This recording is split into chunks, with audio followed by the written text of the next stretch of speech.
This is Voices of Customer Experience, a podcast where we bring you the very best thought leaders and practitioners of customer experience and its overlapping verticals, such as marketing, analytics, behavior economics, journey mapping, and design. Our goal is to help you be better at your job by listening to the experiences and leadership of others who, like you, have dedicated their careers to improving the dialogue between companies and customers. Voices of Customer Experience podcast is brought to you by Worthix, the first and only self-adaptive survey for measuring customer experience. Discover your worth at worthix.com. Denise Lee Yohn is an author, a keynote speaker, and a brand leadership expert. Through her expertise and personal approach, Denise has inspired business leaders around the world to build great brands and exceptional organizations. Denise has authored several books and has been a regular contributor on the Harvard Business Review and Forbes. She's also written for Fast Company, Entrepreneur, Knowledge at Wharton, Change This, and has appeared on media such as Fox Business TV, CNBC, Wall Street Journal, and the New York Times. Welcome to one more episode of Voices of Customer Experience Season 3. I am joined today by Denise Lee Yohn. Denise, thank you so much for coming on today. I'm so excited to be speaking with you, Mary. Awesome. So I'm a big fan of your work. I follow the publications that you write. I know you have your blog and you also contribute to Forbes and to HBR, right? Yes. And you also authored a couple books yourself. 4 books so far? Yeah, kind of. I mean, 2 traditionally hardcover, published books, and then I have an ebook and then a workbook. So yeah, technically 4. I guess so. Awesome. Well, for the benefit of our listeners, those who are familiar with your work, but maybe not with your backstory, and those who are getting to know you now, can you talk a little bit about how you landed in this job, in this profession? Sure. So I have been an independent for about 15 years now. Independent meaning that I do 3 things on my own. I consult, I speak, and I write. And my last corporate job before going out on my own was with Sony Electronics, heading up brand and strategy. And for a variety of reasons, which I can tell you over drink sometime, I decided to resign and start my post. And for the first 2 years of being on my own, I was doing brand consulting and helping companies develop and position and operationalize their brands. And over time, what I had observed is that companies need to be as attuned to their internal workplace culture as they do to their external brand image. And in fact, these 2 things need to be integrated and aligned. And so that's what led me to my most recent book that I wrote, Fusion, How Integrating Brand and Culture Powers the World's Greatest Companies. Great. And is this kind of what you had in mind when you initially set out? Like when you started your career, did you think one day I'm going to be a consultant, a keynote speaker, I'm going to teach everybody about branding and customer experience? Well, I've always been passionate about brands and brand building. Even back as a teenager, I was just fascinated by them. But actually, the job that I got at Sony was my dream job. That's what I thought I would be doing. I'd be working for a world-class brand, really helping it develop and then leverage its brand value to create business results for the company. And for the first 2 years of me being at Sony, it was awesome. And it was exactly that. The later years were not as great. But I think the more important point or, the more important inflection point in my story is that I had that job when I was 30 years old. And I woke up at that time and realized, what am I going to do? I'm probably going to work for at least another 30 years, if not longer. And if I have my dream job now, is it all downhill from here? Right. And so, as I went through a process of soul searching and really examining what it is I love, what it is I'm passionate about, and what am I good at, and finally what people are going to pay me to do, that's when I realized that I should go out on my own, share the insights and experiences that I had not only building the Sony brand, but then also working at agencies. Previous to that, I got the chance to work on great brands like Land Rover and Burger King. I had worked for Jack in the Box restaurants. I had a lot of brand experience that I felt like I could share with other companies and help them create these world-class brands. And so that's when I decided to go out on my own. And it turns out that this now is my dream job. I just didn't know it at the time. Awesome. Well, in your work, you talk a lot about the gap between the brand vision and the actual experience that the customers perceive on the other end, right? So this expectation gap. What do you think is the Yeah. cause of it? Because it seems to be such a widespread, large-scale problem. I think it really is the lack of the alignment of the internal workplace culture of the organization with that external brand vision. I think that if you kind of try to back down or, kind of back out of it, you've got this great vision. You have this sense of what you want to stand for in the world, the kind of impact you want to have on your customers, the kind of value you want to create for them. Well, that requires you to offer a customer experience that is unique and is emotional and is personal and is sustainable and is seamless through all your touch points, all these great things about your customer experience. Well, in order to deliver that kind of customer experience, you need to have a workforce, an employee base who, not only understands what you want to deliver, but is motivated and engaged and equipped and empowered to do that. In order to have that, you need to have this culture that is seamlessly woven with your brand so that there isn't this kind of gap between, okay, well, this is how we do things, but then this is really what we want to be known for. And do you think that this gap is the main source of frustrated, not only customer experience, but maybe employee experience and stakeholder experience as well? Yeah, absolutely. And I think it's only getting greater. The gap is only getting greater in the sense that people's expectations have been elevated. We are being trained by the best companies in the world to expect to get what we want, when we want it, how we want it, where we want it. And whether you are an employee going into the workplace or whether you're a customer doing business with a company, you expect that. And when you are disappointed, when a company doesn't live up to that expectation, there's just so many other options out there that you can just go and find someone else who will meet that expectation. And so, I think that companies fall behind and lose a competitive advantage or lose the opportunity to create a competitive advantage when they allow this gap to exist and allow it to grow over time. And how are you helping companies close this gap?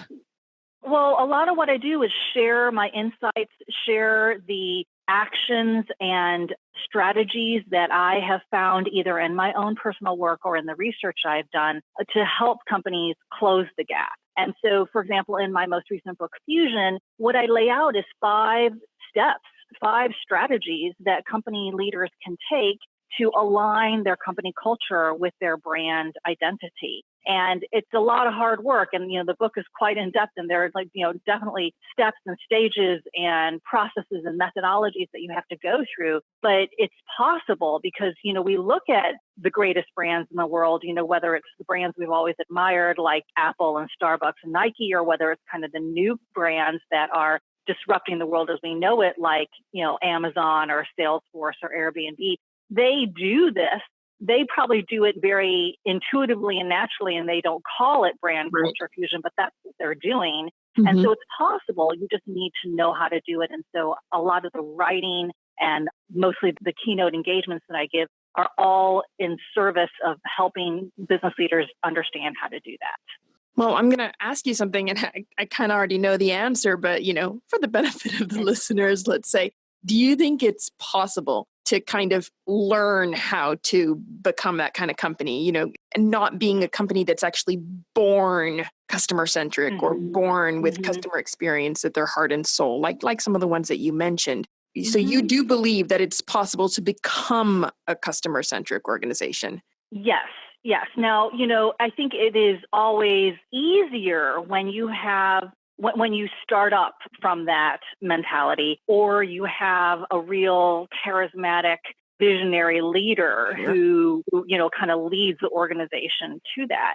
I don't think it's out of reach for any company or out of reach for any business leader. You just have to do the hard work. For example, one of the companies I sometimes talk about is Cisco, because compared to a lot of other technology companies out there, it might not be heralded as kind of one of these most innovative, most progressive kind of companies to admire. But what John Chambers had done throughout his tenure, and then what has happened since he's left, the company has really turned itself around several times. And, I think that it shows that even a large organization that has multiple leaders, that has significant headwinds in their industry, can still change, can still move in the direction that it needs to. And certainly it's not completely there, but I think that it's a journey, and you will always be on that journey, but I think you can embark and you can succeed on that journey.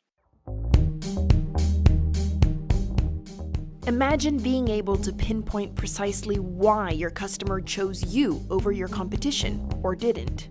How much easier would it be to create growth strategies, secure budget funding, and improve customer experiences? This is what Worthix can deliver through its auto-adaptive AI survey. So stop focusing on what and when, and start understanding why your customers buy at Worthix.com.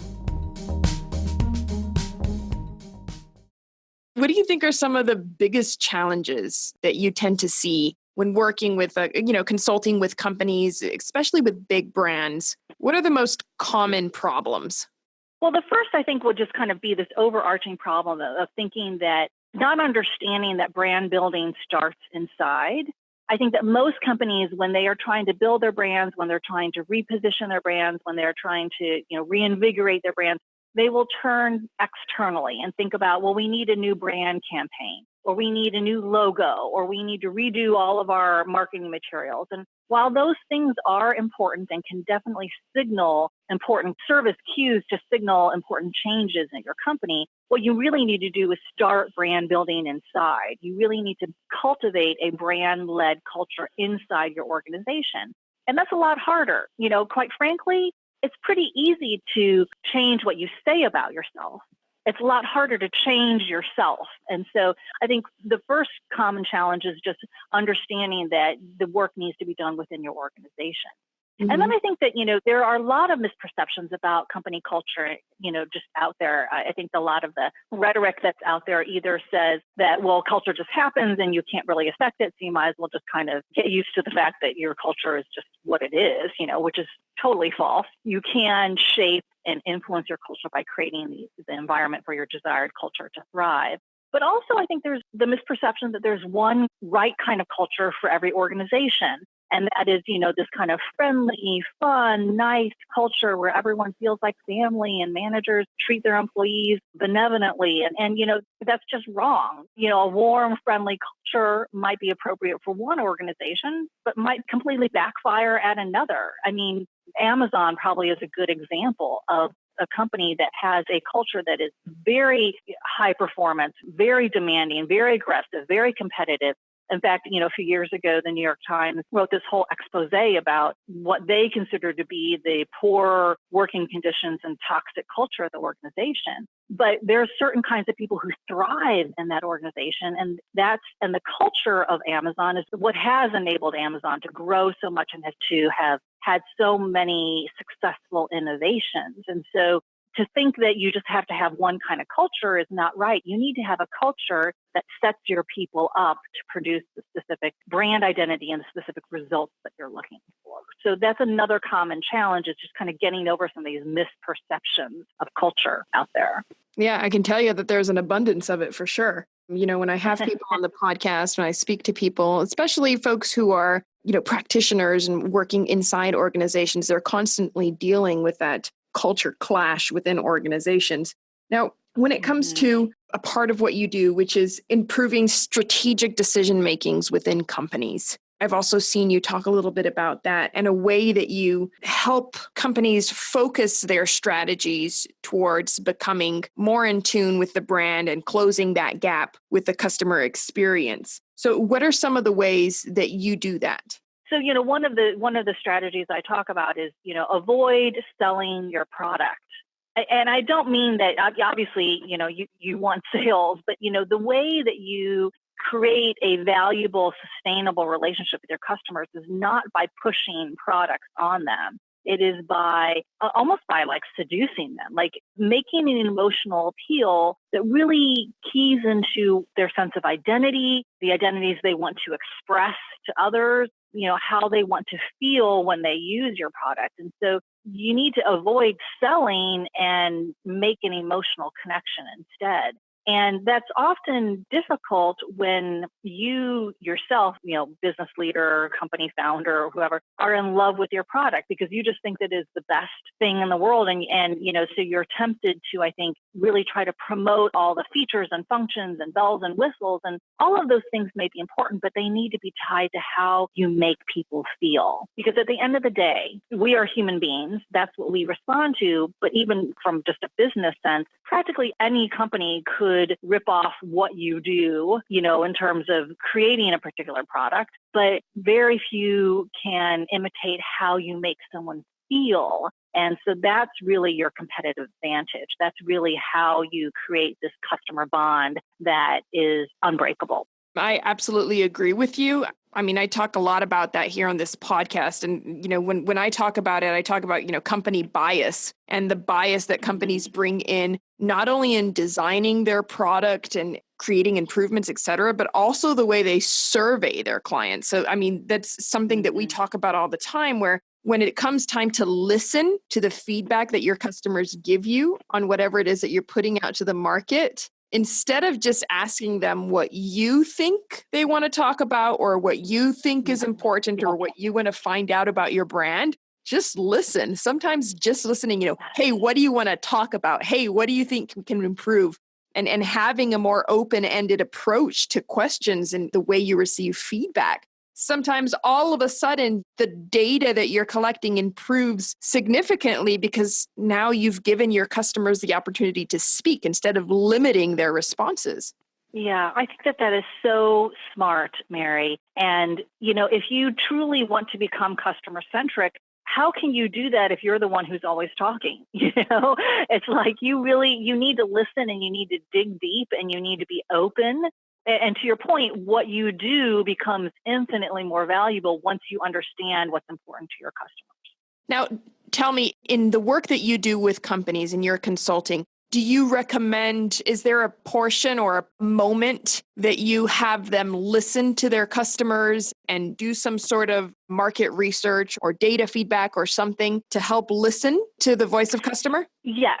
Usually my engagements start off with an assessment and opportunity analysis that I will do to bring in kind of a point of view on what I think their opportunities and analyze their current situation. But as part of that process, I need to listen to the customer. And so often what happens is we will either take existing research and existing data and analyze it together so that we might be looking at data in different ways or using the data to answer different questions than maybe what the original research project was, or we'll actually embark on primary research to get that information and get that data. I will say that what I find is that a lot of companies are reluctant to spend money on research, even though they say they want to be customer centric, and even though they know that they need it for their brand. They either think that they already know all the answers, or they just don't have the money or whatever. And so sometimes I will say, okay, well, let's just start on this process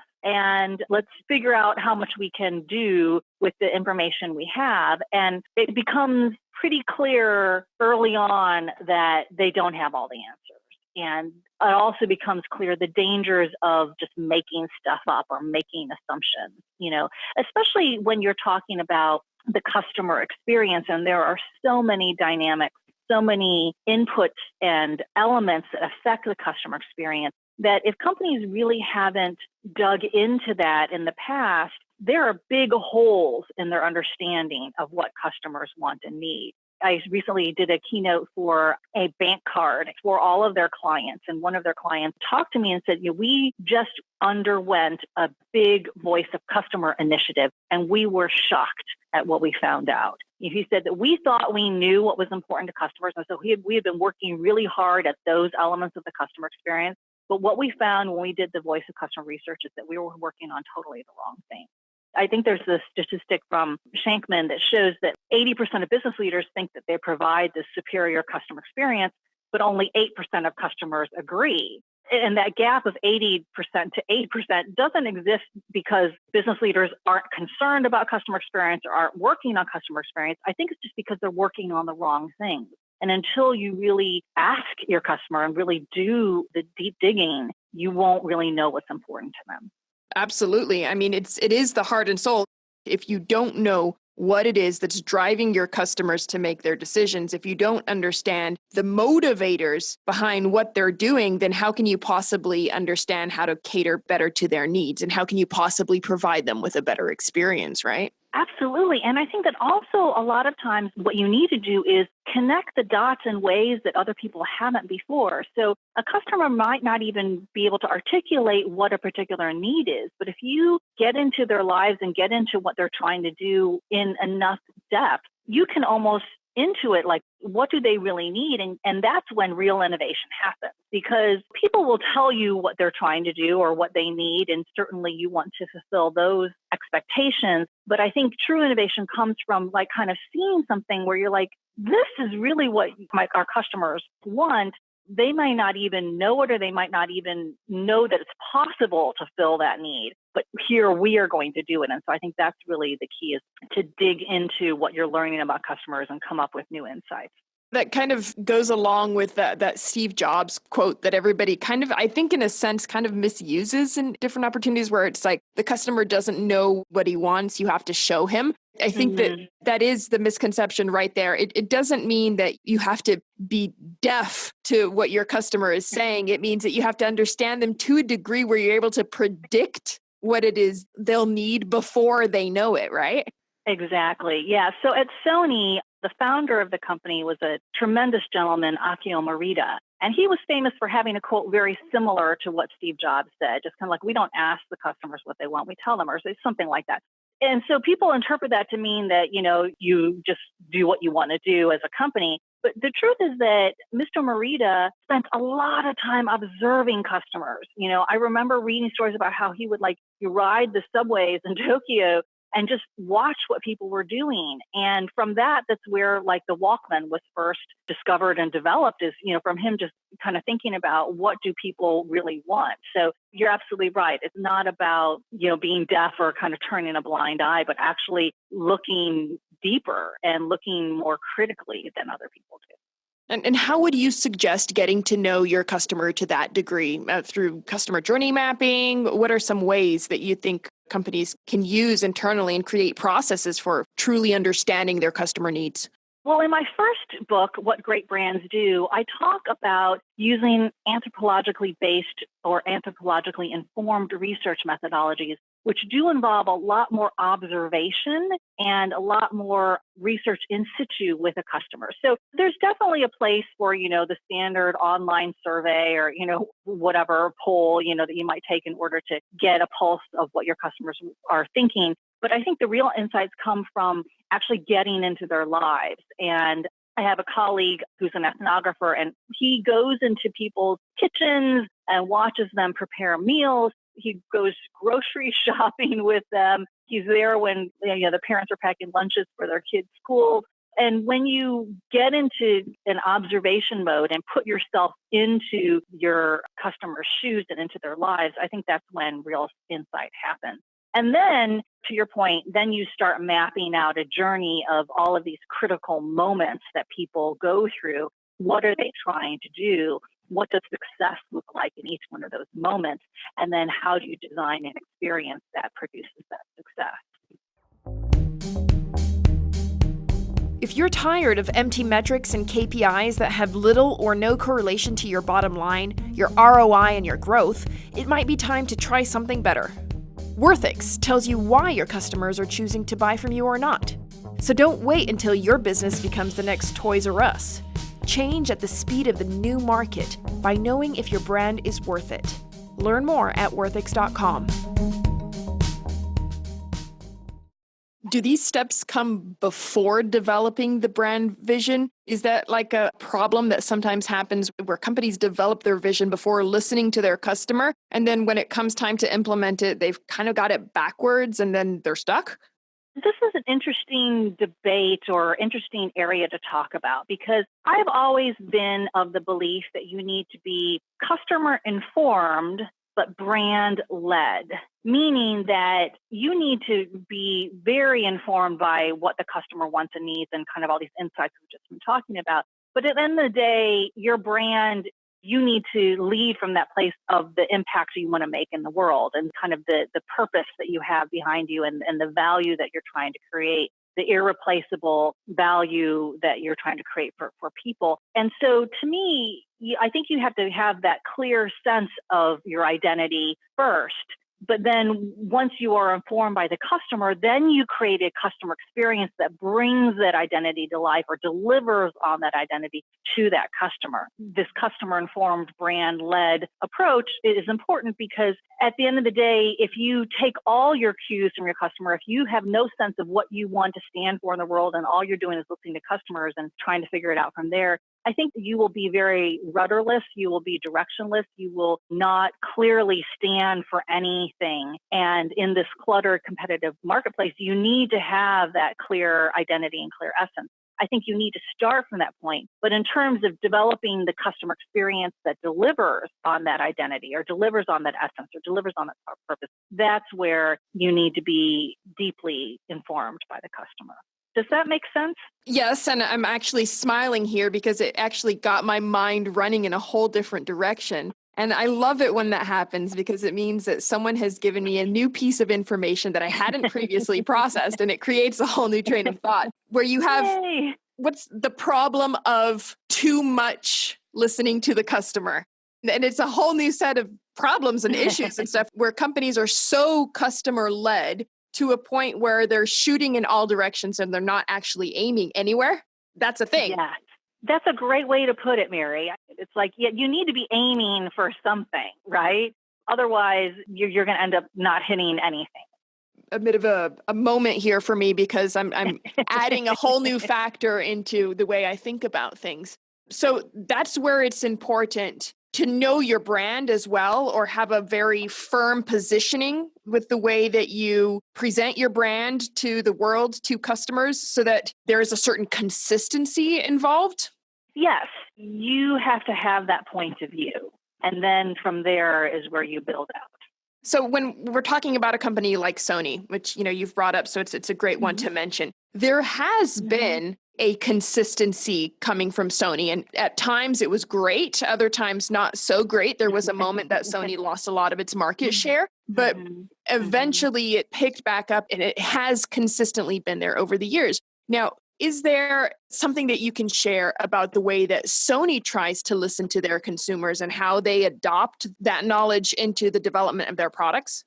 Well, it's been a while. I mean, as I said, I left the company 15 years ago, so I can't speak to what they're doing today.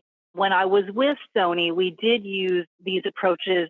I introduced the anthropologically informed or anthropologically based research methodologies to the company, as well as just, a lot of more consumer research, because I was the first ever brand officer at the company. And so prior to me joining, they did things kind of like what we were just talking about. They just kind of assumed that they knew.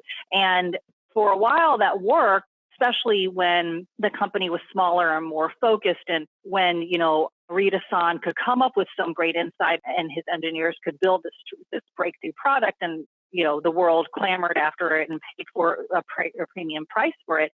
But as competition grew and as the company grew, the need to be, I think, more rigorous about consumer insights and more disciplined about getting consumer input, that needed to happen. So I definitely was part of that process. But I will say that, Sony is actually a good case study in many ways for what we're talking about, because the core belief of the brand, as we articulated, was that Sony creates technologies that inspire people to dream and find joy.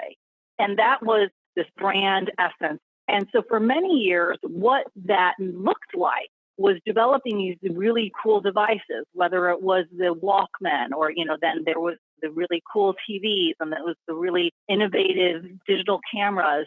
But what I think Sony failed to recognize was that as the world evolved, creating technologies that inspire people to dream and find joy meant more than just having a cool gadget or cool hardware. It meant that you needed to create an entire solution for customers that involved software and content and services around that device. And because I think Sony didn't understand that or didn't get that, didn't make the shift to that quickly enough, that's when like Apple was able to just take over and dominate the marketplace. And while these other consumer electronic brands rose while Sony declined. Having this clear essence is important, but how you apply it, again, needs to be consumer informed. And as your consumer changes, you need to change how you apply that.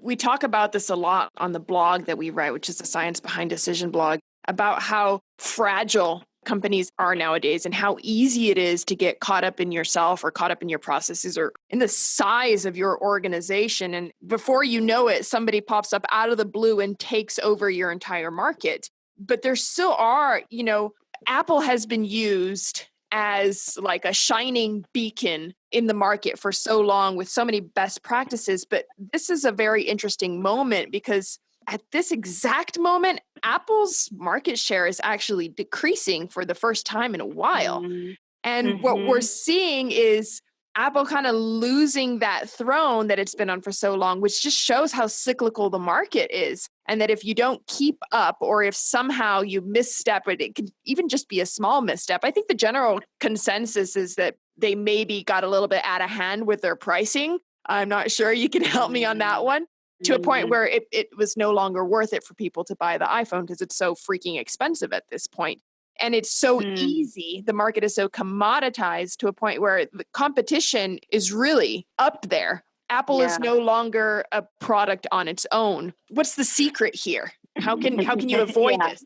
Well, just last week, I posted a video on LinkedIn where I was talking about Apple and kind of related to what you were just describing. I said that and especially related to Apple's recent announcement that it was getting into services like curating content, kind of like Netflix or whatever. And I said, I'm not sure if that is really coming from the core of the brand. It's certainly a way for the company to grow and a way for the company to tap into market demand for content. But is it really what Apple was made to do and what leverages the unique capabilities and unique qualities of the brand?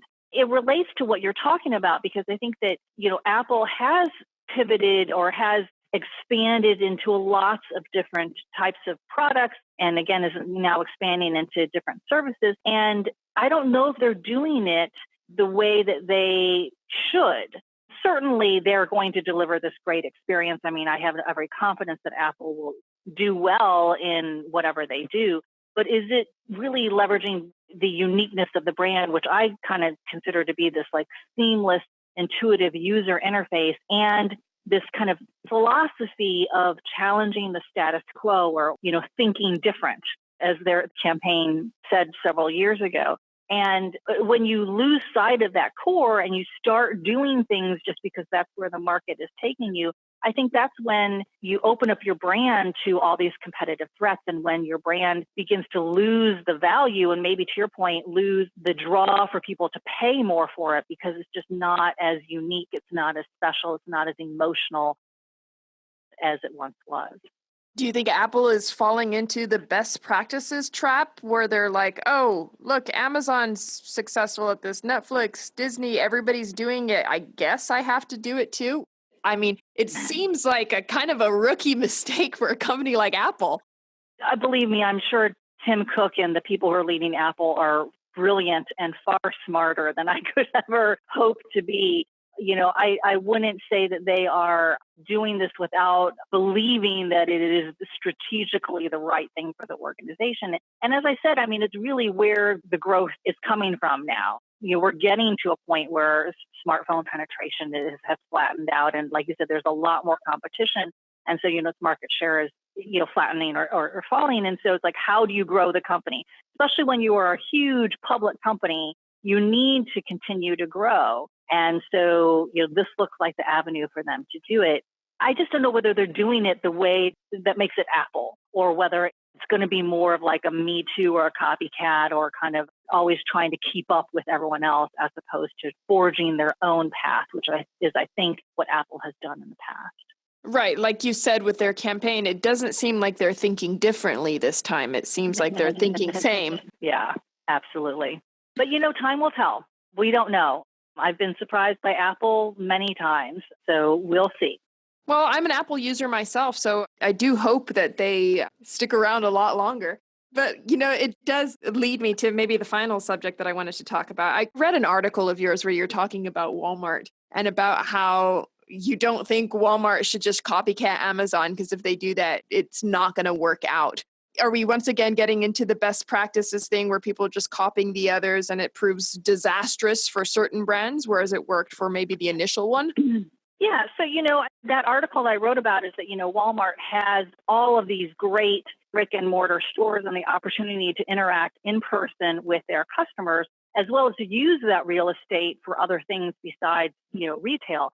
But what they seem to be doing, at least at the time when I wrote the article, was only emphasizing digital and only trying to kind of get to a point where they were at parity or maybe trying to one-up Amazon, which is everyone knows you can't just one-up Amazon. I'm sorry, that's just not going to happen. So rather than leveraging their own strengths and saying, what are we good at? What are our capabilities and competencies? What do people love about the Walmart brand? And let's create a customer experience around that. I did believe that they were trying to imitate Amazon. And it seems like now Walmart is maybe realizing that they have strengths beyond what Amazon has to offer. And so I think that they are perhaps getting smarter about it, but it'll take a long time for them to catch up to the customer experience and customer centricity that everyone knows Amazon for. I thought their curbside pickup whole campaign and the whole idea was genius. I think that is a way to appeal to the new generations that are up and coming. But I, as a millennial, old millennial, albeit, for me, the in-store experience of Walmart is the worst that could possibly exist. Like it doesn't get any worse, So like for me, for them to not focus on that, like you said, know your target audience, know the people that you cater to, and provide them with a good experience and understand what you already have or leverage off of what you already have. I mean, for me, the curbside pickup was great, but like you said, I do feel like they are overlooking an essential part of the core business, which is the in-store experience. Mm-hmm. Again, time will tell, right? Absolutely. Denise, thank you so much for being on today. I really enjoyed this conversation. What are some ways that our listeners can hear from you, read your publications, and even get in touch if they want? Yeah, well, thank you, Mary. I've enjoyed the conversation as well. You've actually prompted some thoughts on my end also. So I think that that's the best kind of conversation. Awesome. And thank you for asking about people following up. Really, my website, DeniseLeeYohn.com, is really the portal to everything. Not only from there can you access my social accounts. I'm very active on LinkedIn and Twitter. My handles on both of those are Denise Lee Yohn, but you can get to them through my website. Also through my website, you can find out more about the books that I mentioned and download free chapters from those books, as well as other free resources and other free materials. And then my website, DeniseLeeYohn.com, is also where you can get access to all of the articles, blog posts, newsletters, all of the content that I'm creating. That's awesome. Thank you so much, Denise. It was great to hear from you today. Thank you. Thank you for joining us on one more episode of Voices of Customer Experience. This podcast is hosted and produced by Mary Drumond, edited and co-produced by Nick Gomez and Steve Barry. This podcast was brought to you by Worthix. Discover your worth at worthix.com.